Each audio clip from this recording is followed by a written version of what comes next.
Welcome to ComfortTV.channel news, bringing you verified and balanced news from Nigeria and around the world. I am Faith Kevin. Thanks for joining us. First, the headlines. President Tinubu urges Africa to control finance and its mineral wealth. INEC publishes final list of candidates for FCT Council elections. Senate unseals Natasha's office after 6 months suspension. Edo NMA commends National Orthopedic Hospital MD. Nigerian community in Turkey sympathizes with victims of Lagos fire outbreak. On business, CPPA commends Cardoso's CBN reforms. On the foreign scene, World Health Organization rebukes Trump's claim, says vaccines does not cause autism. Head on sports, Kelechi Iheanacho fumes as EA Sports leaves Celtic man behind Osimhen and Lookman. Now the news. President Bola Ahmed Tinubu of Nigeria has urged African nationals to take control of their mineral resources and reform the global financial system that has long exploited the continent. Represented by Vice President Kashim Shettima, President Tinubu made the call at the Second African Minerals Strategic Group (AMSG) high-level roundtable on critical minerals development in New York.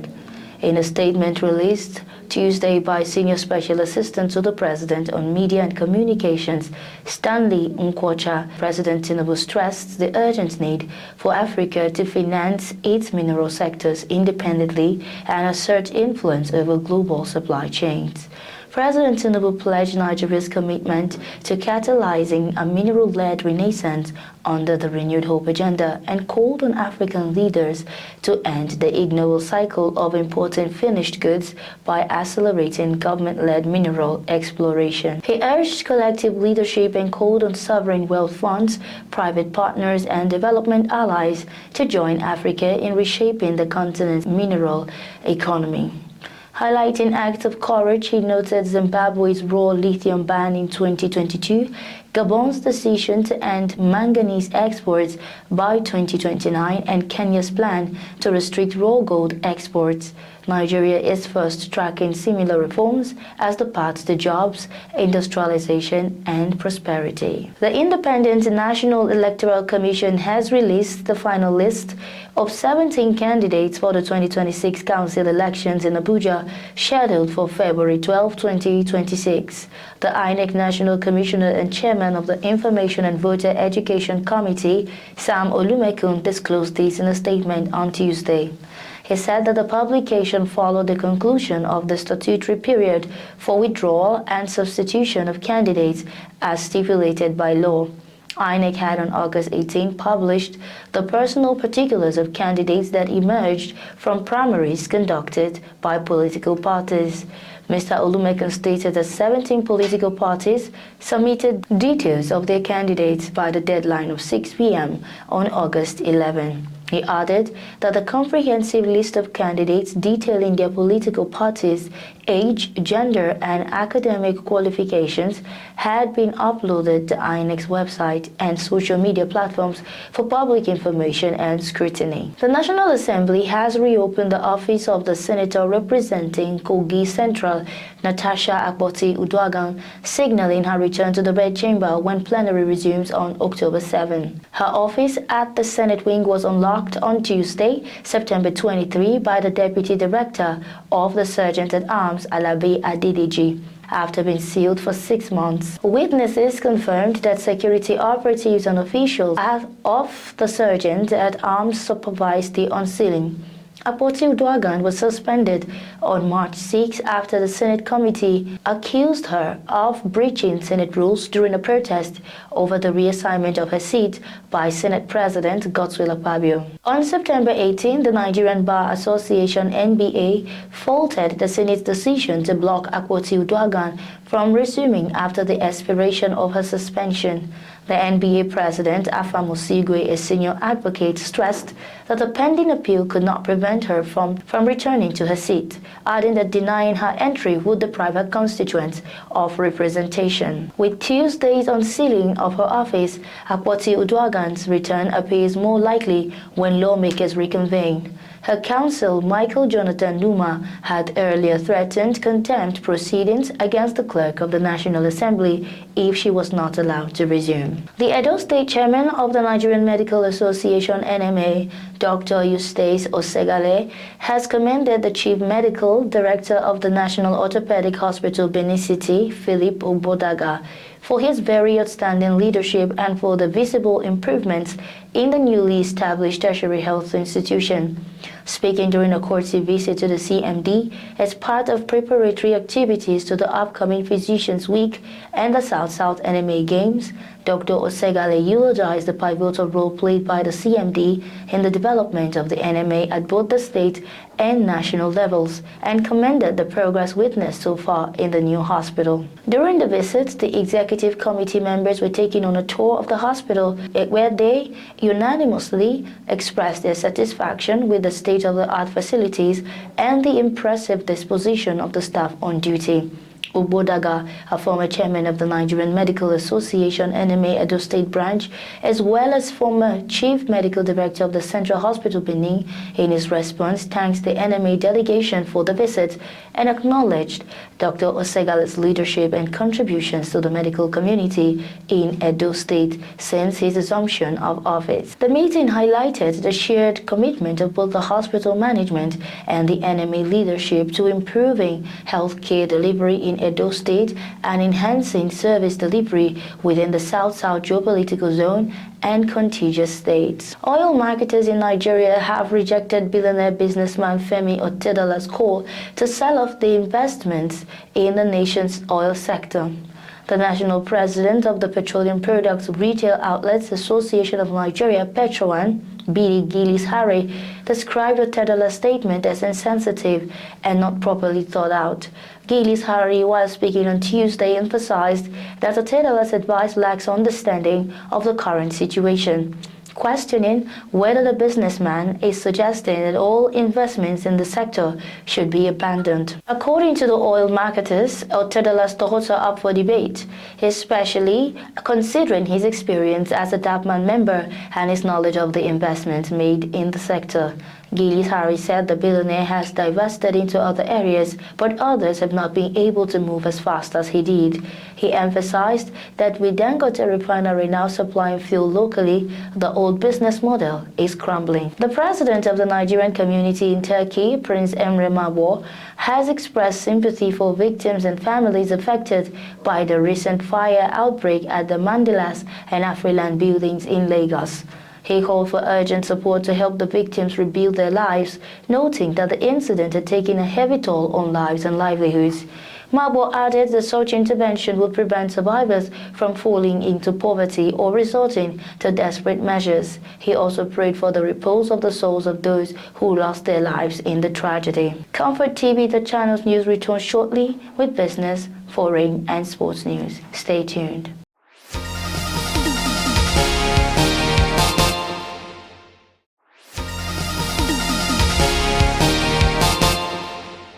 Many thanks for staying tuned. This is Comfort TV, the channel's news. On business, the Center for the Promotion of Private Enterprise, CPPE, has commended Central Bank of Nigeria, CBN Governor Yemi Cardoso for reforms that restored confidence in the financial system, but warned that the gains risk being undermined if growth remains constrained by tight monetary policies. In a two-year review of Cardoso's leadership, CPPE said Nigeria's Apex Bank had taken bold steps to improve transparency, credibility, and governance. It highlighted the unification of the foreign exchange FX market, curbing excessive monetary financing, and strengthening bank recapitalization measures as key milestones. The report noted that inflation had decelerated in recent months due to monetary tightening, but warned that the cost had been steep. With the monetary policy rate at 27.5% and cash reserve ratio at 50%, borrowing costs have soared, making it harder for businesses to access credit.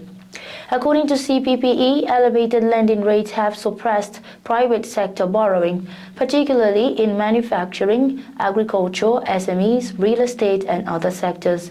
It added that government securities offering high yields are crowding out private investment. The think tank urged the CBN to balance its fight against inflation with broad concerns, suggesting a gradual easing of rates and cash reserve requirements once inflation pressures ease.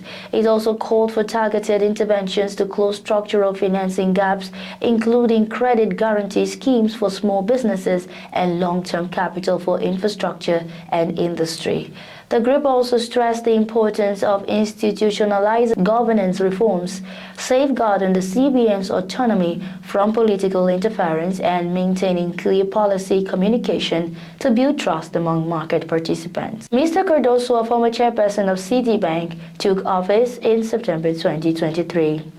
CPPE said the reforms had created a stronger foundation but warned that unless structural financing gaps are addressed, sectors critical for inclusive growth may continue to struggle. On the foreign scene, the World Health Organization (WHO) said on Tuesday that neither the painkiller Tylenol nor vaccines have been shown to cause autism, following comments from U.S. President Donald Trump and his administration to the contrary.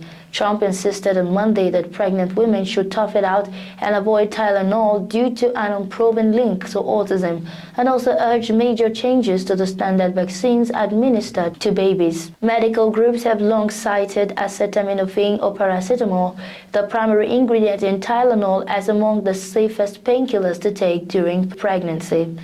WHO spokesman Tarik Jasarevic acknowledged that some observational studies had suggested a possible association between prenatal exposure to paracetamol and autism. He also implied he would end the common use of aluminium in vaccines, despite its safety being widely studied.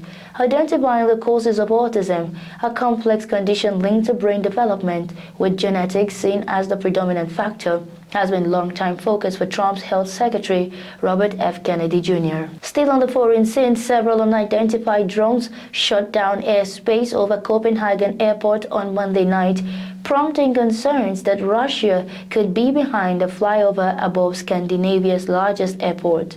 Police said there was no indication that the operators of 2 to 3 drones intended to cause harm to anyone, and the drones disappeared after several hours. The incident caused a major disruption to air traffic in and out of the airport. While it wasn't immediately clear who was behind the flyover, Danish Prime Minister Mette Frederiksen called it the most serious attack on Danish critical infrastructure to date. And NATO Secretary-General Mark Rutte said it was too early to say whether Russia was involved, while Kremlin spokesman Dmitry Peskov rejected suggestions that Moscow could be involved. And now Denmark, already on edge because of its proximity to Russia, will join a group of frontline countries on Friday to discuss the European Union's plan for a drone war. On sports, Kelechi Iheanacho's introduction to the latest EA Sports FC 26 video game ratings has left the Nigerian striker unimpressed. After 2 difficult years in England and Spain, Iheanacho has made a fresh start in Scotland, impressing in his first few appearances for Celtic. However, a closer look at Iheanacho's EA Sports FC 26 card reflects much of his struggles over the last few months and not his display in recent weeks. The 27-year-old, unveiled with a modest overall score of 72, struggled to hide his disappointment when handed his card in a video shared on Celtic's official YouTube channel. The striker's breakdown reads: pace 70, shooting 73, passing 68, dribbling 72, defense 38, physical 71.